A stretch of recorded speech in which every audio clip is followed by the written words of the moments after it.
அதாவது தம்பி விஜய் அவர்கள் திராவிட முன்னேற்ற கழகத்தை கடுமையாக எதிர்க்கிறார். பாஜகவும் கடுமையாக எதிர்க்கிறது.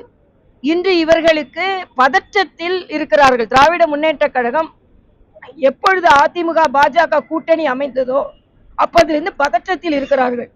விஜய் கடுமையாக எதிர்க்கிறார். இன்னும் விஜய் தீவிரப்படுத்த வேண்டும் நான் சொல்றேன். அதுக்காக பி டீம் ஏ டீம்லாம் சொல்ல முடியாது. இவர்களுக்கு எத்தனை டீம் வேணாலும் இவங்க வச்சுக் கொள்ளட்டும். ஆனா விஜய் என்ன டீம்னா திமுக எதிர்ப்பு டீம். திமுக எதிர்ப்பு டீம் விஜய், பாஜக திமுக எதிர்ப்பு டீம், அதிமுக பாஜக எதிர்ப்பு டீம்.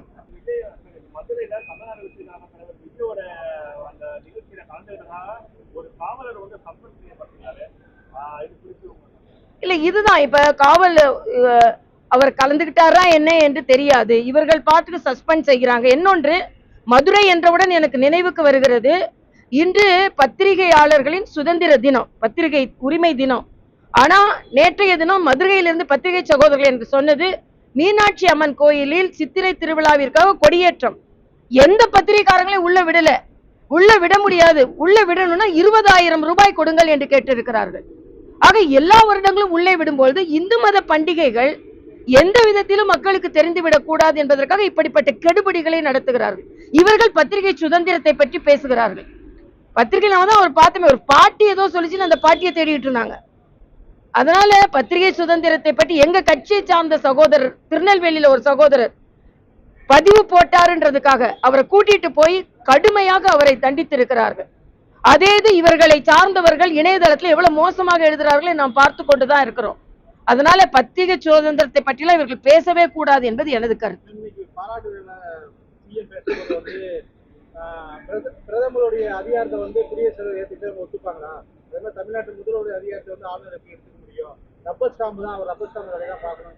இல்ல இப்படி ரப்பர் ஸ்டாம்பு, போஸ்ட்மேன் இப்படிலாம் சொல்றாங்கல்ல. எதிர்கட்சியாக இருக்கும் பொழுது தினம் ஒரு வாட்டி போய் அங்க கொண்டு போய் அவர்களோட மனுவை கொடுத்தவர்கள் தானே அவர்கள். அதனால் அரசியலமைப்பு சட்டத்தையே கேள்விக்குறியாக்க கூடாது என்பதுதான் எனது கருத்து. எந்த இடத்திலும் பிரதமருக்கு கொடுக்க வேண்டிய மரியாதை கொடுக்கப்பட்டிருக்கிறது, ஜனாதிபதிக்கு கொடுக்க வேண்டிய மரியாதை கொடுக்கப்பட்டிருக்கிறது, ஆளுநருக்கு கொடுக்க வேண்டிய மரியாதை கொடுக்கப்பட வேண்டும் என்பது. அரசியலமைப்பு சட்டத்தை நாம் பின்பற்றுபவர்களாக இருந்தால் அவருக்கு கொடுக்க வேண்டிய மரியாதை நாம் கொடுத்துதான் ஆக வேண்டும். அப்படிதான்.